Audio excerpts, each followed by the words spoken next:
Hello, all. So I'm gonna give a little context.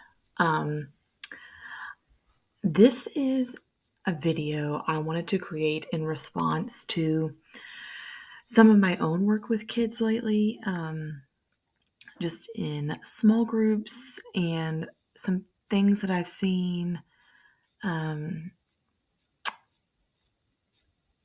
more recently. But let me just explain. So there have been more than one example where I've seen a kid who has just like written the paragraph of writing and puts the period at the end. I'm done. Um, and, you know, I'll hear somebody go, okay, we had a full sentence in here. Um, and I would say even historically, I've gone, okay, you know, if you want to make the reader take a minute, what do you need? And in that moment, I think a kid knows, okay, well, I think they're looking for me to put a period here. But we can move more strategically in that. And I was a little hesitant to share this because I thought, is this getting too granular? Are people going to think this is too much? And you still might, and that'll be okay. I've learned to be okay with that. Um, but we've talked so much lately in reading about being um, so structured and explicit. And I know that's kind of come along with the science of reading movement. Um, Again, not that any of that's new, but we can do that in writing too. And I firmly believe that we should. So today, I just want to address something that you may say, Rachel, I know this. And if you do, feel free to turn the video off. But if you don't, hang out with me and maybe some of this is helpful. So if a kid has the issue where they're writing the full paragraph, putting the period at the end, and you want to say, all right, long ago we should have had the period, then this is kind of like a little checklist you can use with that kid. So this would be a lesson I would teach an entire class, even up to the 5th grade level at the beginning of the year. So what does it take to make a full sentence, right? How do you know that you need a period and not just with because there should be a natural pause kind of thing? How do you literally know? So there's 3 things that every sentence should have. They should have a subject, okay, a verb, and a complete thought. So let's unpack that for a minute. So when you teach a kid about a subject, what you're basically teaching them is this is the most important noun of the sentence. Okay, it is the noun that the sentence is all about. So up to this point, you would have taught them nouns first as a person, place, or thing. Sometimes people do person, place, thing / animal. Um, I would say, okay, let's identify in this sentence what are all the people, what are all the places, what are all the things / animals. And they would underline, and I'd say, okay, but which one is this sentence mostly about? Which one seems to be the really important one here? And then you would start talking about, okay, this is the subject. Okay, so for example, in my sentence, Rachel walks to school. Okay, oh lordy. I have 2 nouns there. I have Rachel, who's a person, and school, that's a place, right? So I would underline both of those. But is the sentence primarily about Rachel or is it primarily about the school? The kids would go, oh, okay, mostly it seems to be about Rachel. And I said, okay, so that's your most important noun. It's the one that the sentence is really focused on. So that's going to be your subject, okay? Just the most important noun in the sentence. All right. So a sentence needs a subject, which we just discussed, and it also needs a verb, okay? So verbs can be action, linking, or helping. Okay, or we're going to keep it that general. And so most teachers will generally talk about action verbs, right? So Rachel walks to school. That's what she's doing. She's walking, okay? Rachel sings, Rachel acts, Rachel dances. Kids can really get the action piece. They normally can address that. But what usually doesn't get talked about is that special verb list. What happens when there's no action going on? So there's a list that I would give every year to my kids. And every year, by the end of the year, every single one of them would know it.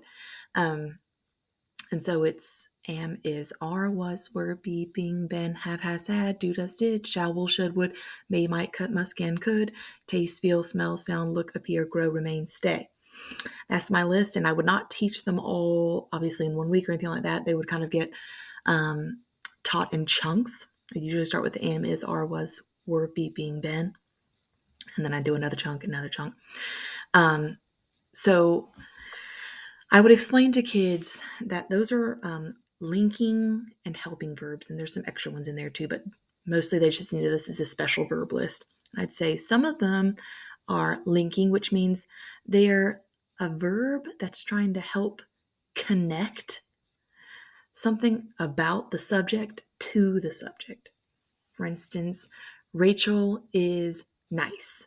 Okay, I want to tell more about Rachel, so I'm going to link nice and Rachel together. Okay, they're linking two things, they're connecting them. And the other is helping. Okay, so this one is what it sounds like. It's a verb that helps the main verb. So Rachel is walking to school. Now, I usually kind of nickname these for the kids. They're oftentimes timekeepers. And this is a really great like gateway to explain to kids about like subject verb agreement kind of thing. So, for instance, I could say, all right, Rachel is walking. When is that happening? Is that happening in the past? Is it happening right now? Or is it happening in the future? Rachel is walking. Oh, Miss Horn, that's happening right now. Yeah, it is. So usually is going to indicate where something's happening right now. Rachel will be walking to school. Is that past? Is that present? Is that future? Oh, Miss Horn, that seems like it's in the future. Yes.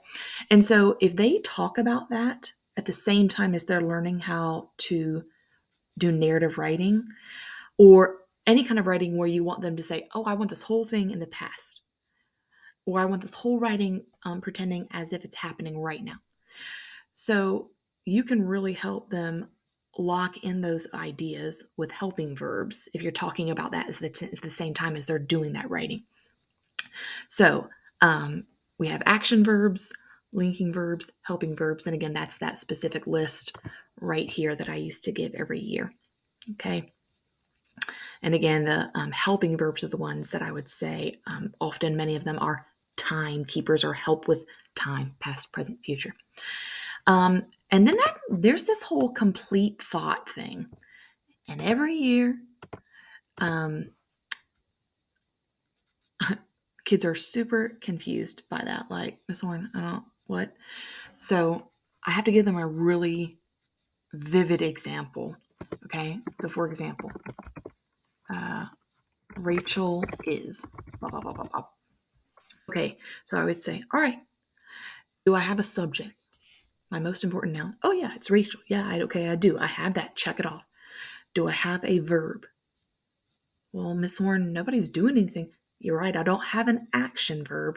Do I have a verb for my special verb list? Oh yeah, Miss Horn, I have a be verb. Yes. So they're going to underline Rachel's the subject, is twice as the verb, and then I'd say Rachel is though. Rachel is what? I don't know what she is.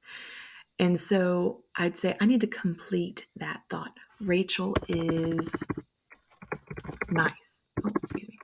Nice. And so I'd say, all right, now I have a subject, Rachel, I have the verb is, and do we know what she is? Oh yeah, she's nice. Okay, so I completed that thought. So anytime you ask a kid, does this need a period? Run them through that. All right, do we have the subject? Do we have that verb, action, linking or helping? Or you can even say, is it an action verb or is it a special verb? And just indicate that list. And do we have that complete thought? Are we able to answer the question that the subject and the verb have asked us? We're leaving anything open. And then you can say, if you've got all those three things, you're going to need that period. So I hope this is helpful. I would love some feedback saying, Rachel, please don't ever do that again. Or, Rachel, Grammar Series Part 1, super helpful, girl. All right, let me know.